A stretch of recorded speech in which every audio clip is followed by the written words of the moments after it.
Nole mi tangere ni Dr. Jose Rizal. Kabanata 1, Isang pagtitipon. Mga tauhan. Padre Damaso, Tia Isabel, Padre Sibila, Teniente Guevara,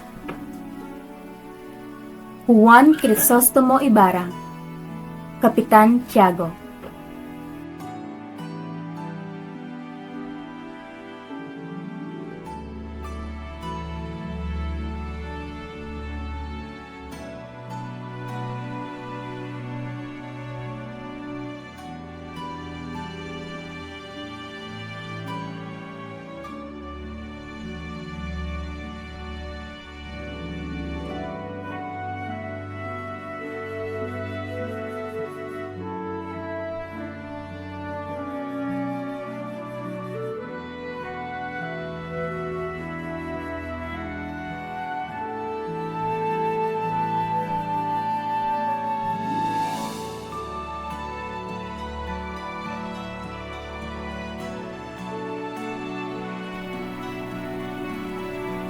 Isang pagtitipon ang hinanda ni Don Santiago sa kanyang bahay na nasa tabi ng ilog ng Binondok at sa daang Anlawage. Siya ay kilala sa bansag na Kapitan Tiago at higit na kilala siyang maginoo at bukas ang palad sa pagtulong sa kapwa. Halos puno ng tao ang kabahayan. Magkakasama sa isang pulutong sina Padre Sibila, Padre Damaso, isang nakapaisano at isang kawal. Kakaalis ko pa lamang sa bayang San Diego pagkatapos ng 20 taong panunungkulan. May 6,000 mamamayan doon at ang lihim ng bawat isa'y batid ko. At nang ako'y umalis, sino ang naghatid sa akin? Ilang matatandang babae at ilang ding hermano tersero. Gayong 20 taong nanirahan ako roon. Wala pong kinalaman iyan sa distangko ng tabako. Nabigla si Padre Damaso at halos mabitawan ang hawak na kopita. Ano? Hindi kayo nakakaintindi? Hindi ba ninyo nalalamang mali ang pagbabagong ginawa ng mga ministro? Naniniwala ba kayo? Gaya ng paniniwala ko sa Ebanghelyo, ang mga Indio ay mapagpabaya. Ipagpatawad ninyo ang di ko pagsang-ayon. Ang inyong sinasabi pumukaw sa aking damdamin. Likas po ba sa mga taong iyan ang pagkapabaya o iyo'y pagtatakip lamang sa pamahala ng mga sumako na aking narinig sa isang manlalakbay? Si Ginoong Laruha ang magpapatunay sa inyong ang mga Indio ay mangmang at mapagwalang bahala. Yan ang totoo. Wala nang hihigit pa sa mga Indian sa kamamangan at pagkawalang utang na loob. Napagawi ang usapan sa pulutong sa paglilipat kay Padre Damaso sa ibang bayan pagkatapos makapagsilbi sa San Diego. Padre Damaso, kayo'y 20 taon sa bayan ng San Diego. Hindi ba kayo nasiyahan doon? Hindi!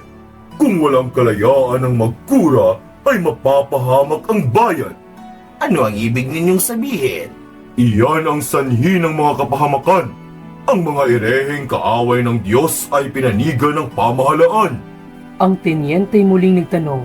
Hinarap siya ni Padre Damaso at mariing nagsalita. Kapag ang kuray nagpahukay ng isang bangkay ng isang irehe, kahit na ang hari walang karapatang makialam ni magparusa. Dapat niyong malaman ng general ay kinatawan ng hari. Bawin ninyo ang inyong sinabi. Kung hindi, bukas na bukas di malalaman iyan ng general. Nagkainitan sina Padre Damaso at ang tenyente na magitan si Padre Sibila sa dalawa. Siya nga'y hindi nangungumpisal ngunit isang kasinungalingan ang sabihing siya'y nagpatiwakal. Matapat siya sa kanyang tungkulin sa Diyos at sa lipunan. May kaisa-isang anak na nasa Europa kaya walang dahilan upang siya'y magpatiwakal. Nang dumating ang kuras sa San Diego ay pinagbugbog ang kuwadotor at ipinahukay ang bangkay upang ibaon sa ibang puok. Nang mabatid ito ng general ay nilipat sa isang bayan si Padre Damaso. Pagkatapos ay lumayo ang tenyente, unti-unting nagbalik ang katiwasayan sa bulwagan. Dumating ang ilan pang mga bagong panauhin gaya ng mag-asawang sina Dr. de Espidania at Doña Victorina. Ikalawang Kabanata. Si Crisostomo Ibarra. Mga tauhan: Maria Clara, Padre Damaso, Elias, Crisostomo Ibarra, Kapitan Tiago,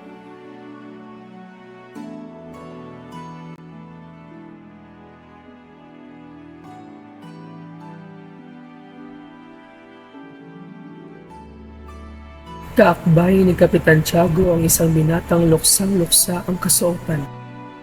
Ikinararangal kong ipakilala sa lahat si Ginoong Crisostomo Ibarra, anak ng nasira kong kaibigan. Kadarating lamang niya buhat sa 7 taong pag-aaral sa Europa. Aba, ang kuras sa aking bayan at matalik na kaibigan ng aking ama. Hindi ka nagkakamali, ngunit hindi ko kailanman naging matalik na kaibigan ng iyong ama. Hiyang-hiyang napayuko si Ibarra at tumalikod. Napaharap siya sa tenyenteng kanina pa nagmamasid.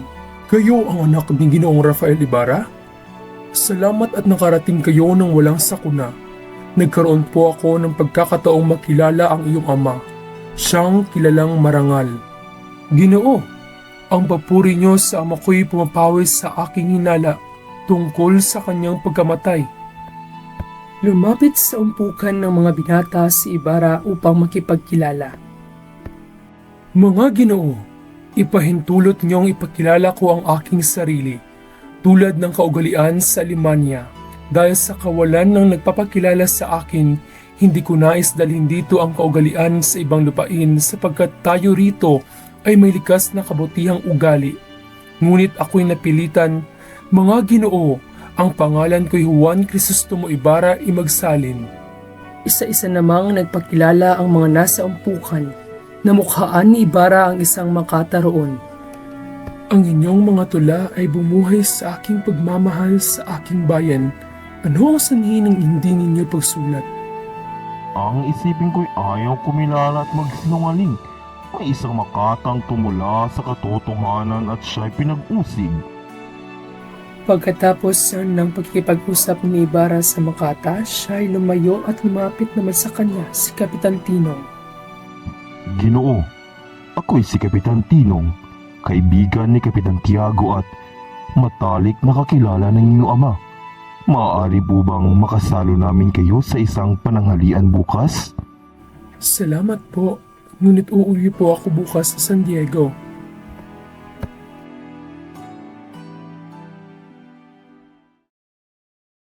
Kabanata 3. Ang Hapunan. Mga tauhan: Maria Clara, Padre Damaso, Elias, Crisostomo Ibarra, Kapitan Tiago,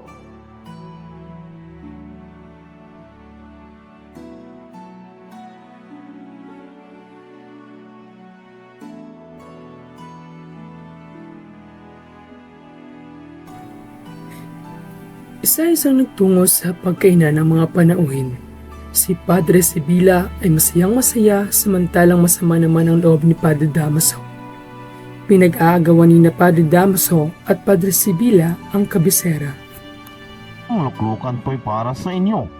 Kayo ang unang kakilala at kumpisor ng nasirang may bahay at alang-alang din sa inyong gulang, katungkulan at kapangyarihan. Hindi po naman katandaan, ngunit kayo ang kura ng bayan. Ipinahain ni Kapitan Tiago ang punulang manok. Itapat sa pinggan ni Padre Damaso ang manok na may lamang leeg at isang pakpak. Humigop siya na sa bawat binagsak ang kutsara at isinulong ang pinggan. Marahil ay nakalimutan mo na ang iyong bayan dahil sa tagal ng pamamalagi mo sa Europa. Kahit ako'y kalimutan ng aking bayan, sa lahat ng sandali, inaalala ko siya. Aling bansa sa Europa ang naiibigan ninyo? Kahit aling malayang bayan sa Europa, ngunit una sa lahat ng Espanya na siya kong pangalawang inang bayan. Ano naman po ang pinakamahalagang bagay na inyong nakita na naging katangi-tangi sa pamumuhay? sa pananampalataya at sa lahat na. Bago ako tumungo sa isang bayan, ay pinag-aaralan ko muna ang kanyang kasaysayan at pagkatapos ay wala ng katangian ang bawat makita ko. Ngunit natiyak kong ang kasaganaan o kadahupan ng bayan ay nababatay sa taglay nilang kalayaan. Iyan lamang ang nakita mo? Alam na iyan ang lahat ng bata sa paaralan. Nangamba ang lahat na baka magkaroon ng kaguluhan. Mga Ginoo, hindi dapat ipagtaka ang mga sinabi ng aming dating pura. Nagpagunita ito sa aking kabataan. Salamat at binuhay nila ang nakaraang ipinagsalo nila ng aking ama sa aming maralitang. Mga Ginoo, ipagpatawad ninyo ang aking pag-alis. Ako po'y lalakad bukas kaya't maraming dapat tutasin. Mga Ginoo, sa ikabubuti ng Espanya at Pilipinas, Nakita na ninyo? Iyan ang kasamaang dulot ng pagpapaaral sa Europa. Nagiging mapagmataas. Dapat ipagbawal ng pamahalaan ang gayon. Kabanata 4. Erehe at Pilibestero. Mga tauhan. Maria Clara, Padre Damaso, Elias, Crisostomo Ibarra, Kapitan Tiago,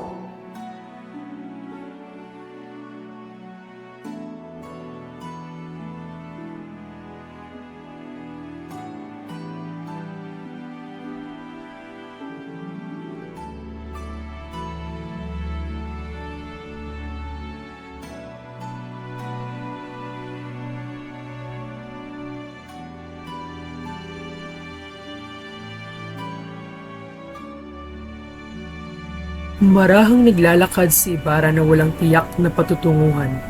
Nakarating siya hanggang sa liwasan ng binundok nang biglang maramdaman niya ang marahang dantay ng isang kamay sa kanyang balikat. binata, mag-iingat kayo. Ang nangyari sa iyong amay isang halimbawang hindi na dapat maulit pa. Maaari po bang sabihin ninyo ang kanyang naging kapalaran? Kala ko'y alam na ninyo, ngunit huwag kayong mabahala. Dito po'y kailangan mabilanggo upang maging marangal. Alam kong hindi niyo ako nais pusakitan. Sabihin niyo kung bakit siya nabilanggo. Pinagbintangan ni Padre Damaso ang iyong ama na hindi nangungumpisal gayong alam naman niya ito. Para sa iyong ama, ang isang pagkakasala ay hindi mapapatawad at makukuha sa paglilimos. Sa pulpito ay pinasasaringan siya ni Padre Damaso. Tumigil sandali ang tinyente sa pagsasalita. Nang panahon ay may isang artilyerong naalis sa pagkasundalo dahil sa masamang ugali. Ginawa siyang tagasingil ng buwis ng mga sasakyan. Ang dating artilyero ay kilala sa kalupitan at kamangmangan. Isang araw, ang artilyerong dinukso ng mga bata at sinigawan ng ba, be, bi, bubu. Hinabol niya ang mga bata at nang abutan ay pinukol ng kanyang baston. Ang batang tinamaan sa ulo ay nalugmok. Siyang pagdaraan ng iyong ama. Hinawakan niya sa bisig ang artilyero at saka minura. Nakita na lamang ng artilyero na pasuray sa malayo-layo at ang ulo'y bumagsak sa bato. Sumuka ng dugo at namatay ang artilyero. Nabilanggo ang iyong ama. Siya'y pinaratangang pilibustero at erehe. Pinaratangan siyang bumabasa ng El Correo de Ultramar at ng mga pahayagan sa Madrid. At dahil pa rin sa nakuhanan siya ng larawan at liham ng isang paring binitay, dapat sana siyang makalaya sapagkat pinatunayan ng manggagamot na ang ikinamatay ng artilyero ay pumumuo ng dugo sa ulo. Lumapit ako sa isang batikan at binatang manananggon na Pilipino si Ginoong Ma, ngunit siya'y tumanggi. Sa payo niya, lumapit ako kay Ginoong A, ngunit bawat paratang na mapasinungalingan niya ay pinapalitan agad ng ibang paratang. Isinakdal ang iyong ama na nangangangkam ng mga bukirin, kaya't pinagbayad siya ng kapinsalaan. Pinagbintangan din siya ang kasabwat ng mga tulisan. Nang siya'y malapit ng lumaya, ang kanyang katawang nanghihina sa pagkapiit at pag-iisip naging sanhi ng kanyang pagkakasakit na ang tanging lunas ay kamatayan. Pagkatapos ng kanilang pag-uusap, pumasok sa kwartel ang tinyente at sumakay naman sa kalesa si Ibarra at nagpatid sa Fondo de Lala. Kabanata 5. Isang bituin sa gabing madilim. Mga tauhan. Maria Clara, Padre Damaso, Elias, Crisostomo Ibarra, Kapitan Tiago,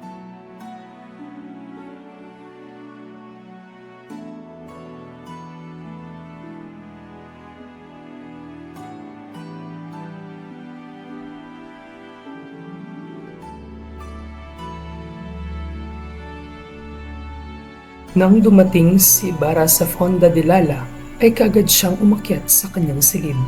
Balisang-balisa siyang umupo sa isang silyon at tumingala sa kalawakan ng himpapawid. Mula sa bukas na durungawan ng kanyang silid ay natatanaw ang bahay na nagliliwanag sa kabilang ibayo. Nanonood sa pandinig ni Ibarra ang himig ng tugtugin ng biyolin. Nahikayat sana siyang magmasid sa pagdiriwang at sana'y nakita niya ang magandang pangitain. Isang napakaganda at mayuming dilag na nakadamit Pilipina. Isang dalaga lamang ang parating laman ng isipan ni Ibarra. Ito ay si Maria Clara, na kararating lamang buhat sa Beaterio. Sa kabilang dako, dalawang pangitain naman ang namamalas ni Ibarra sa kalawakan ng himpapawid mula sa Durungawan. Ang una ay isang lalaking naghihirap sa bilangguan, ang kanyang ama. At ang ikalawa ay isang binatang maligaya sa ibayong dagat. Walang iba kundi ang kanyang sarili. Noong namatay na ang mga ilaw sa katapat ng bahay, huminto na ang tugtugan at ang mga kaingayan, ngunit napakinggan pa rin ni Ibarra ang nakalulunos na sigaw ng ama. Crisostomo,